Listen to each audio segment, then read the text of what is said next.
Okay, welcome to Free Art Lesson for Beginners. We're going to start painting a watercolor, but first we have to set up the paper. Remember, we taped the paper first. I use a corrugated plastic, and you can use wood or any material you would like that will hold the paper when you tape it. Because remember, the paper is going to be wet.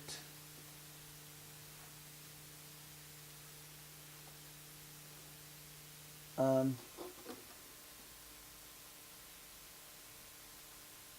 we want it to be strong. This time I'm going to make the grid with a little different because I have to paint a different kind of paint, a different painting. It's almost the same. It's two lines, and then I'm going to go for the one line here parallel to the vertical, and one line here parallel to the vertical, and in the side also, on the right. You see? And let me mark the top, bottom, left and right because it's easier. This is top, bottom, right, and left and the left. Okay. And now what I want to do is to draw a couple of islands. One to the left and one to the right.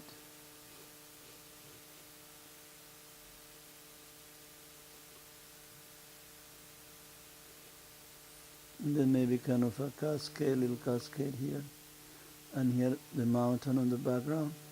But this time I want to have kind of a big tree here, kind of a big tree here. Do you see it coming?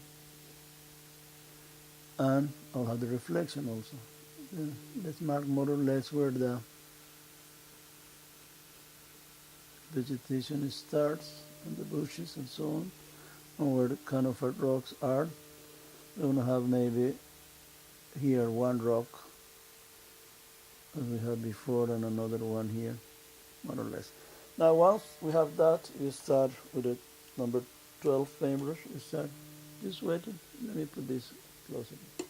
Used to wet the sky.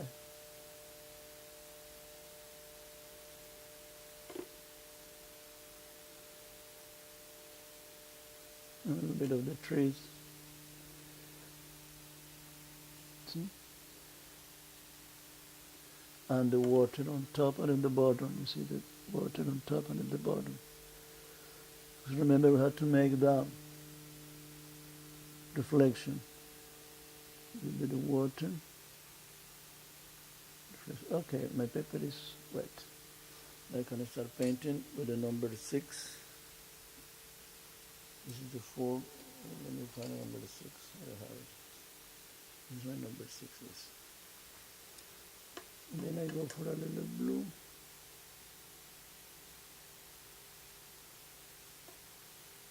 Yes, blue. Maybe the trees will be there, but sometimes it's better to paint the sky behind the trees, because if you have some white spot on the trees, then you will look at the sky. It's better that way than to start painting the sky after you have the trees.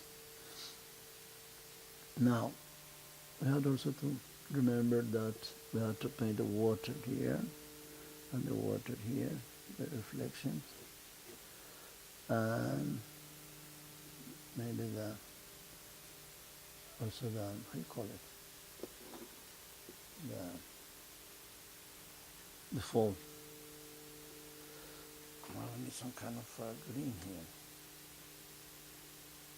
Green and blue. Green and blue for that aqua color we paint under the islands for reflection, remember? And then here also. I'm going to clean up my paintbrush a little bit with a napkin. comb this like you comb your hair a little bit.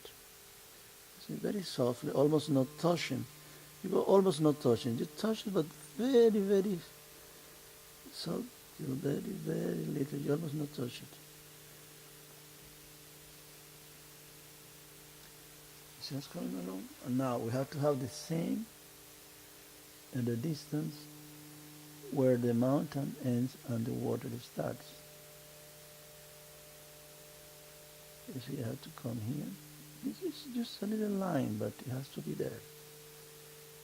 Because it has to be done now. Later on, I cannot make it. This now. Let me get a different paintbrush. This is the number 4. I'm going to wet it a little bit and dry it. It will be a little humid enough to do this, to comb this.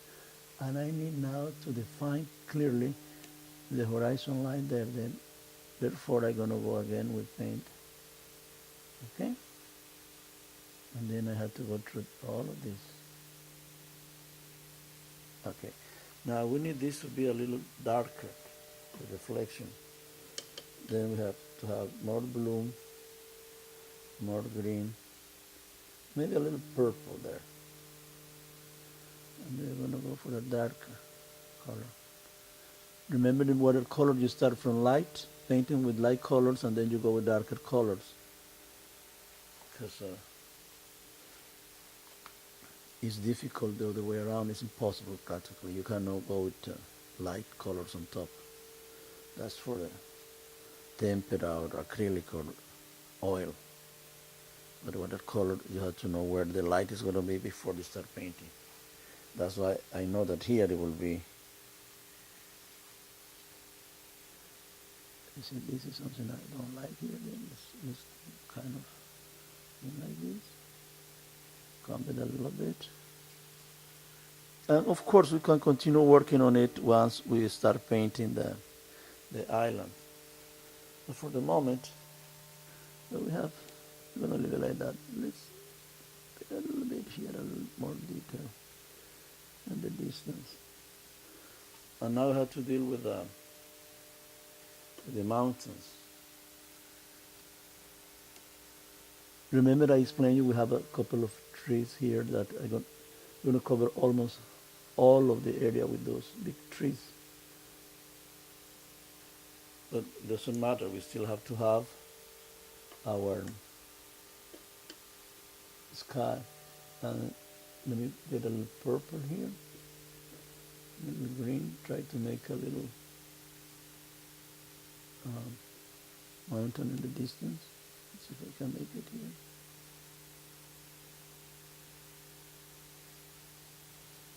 Now try my paintbrush and try to bring it here down to the water.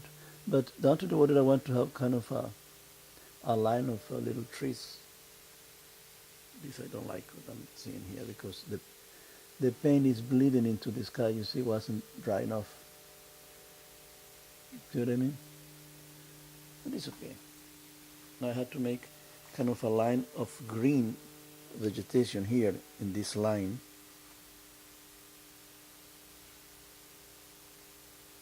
Light green, doesn't have to be that dark, but it has to be green. And remember, you want to lighten, you add more water. Let's see what happens. No, this is not what I want. I need a more purplish, maybe with some orange. And some green. Let's see now. This is more or less what I want. Not exactly, but more or less.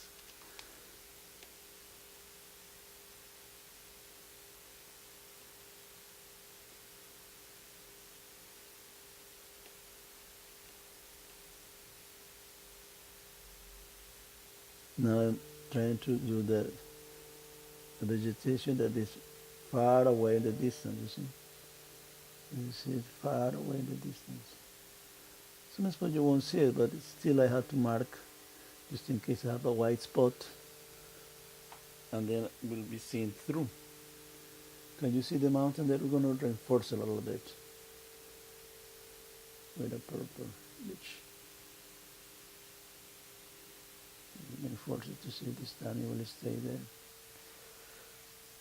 It will bleed into, sorry, the sky. I see, this time it will stay there. Okay. It's a little risky what I'm doing here because nothing is dry. Well, wet on wet technique, that's the risk with it, that if you don't hurry up and what you have to do, it will dry out. Or you can also, if not, face the bleeding of the painting into another area that you don't want it to be there. You see what I mean? Now let's start working with the number 6 on brown and orange.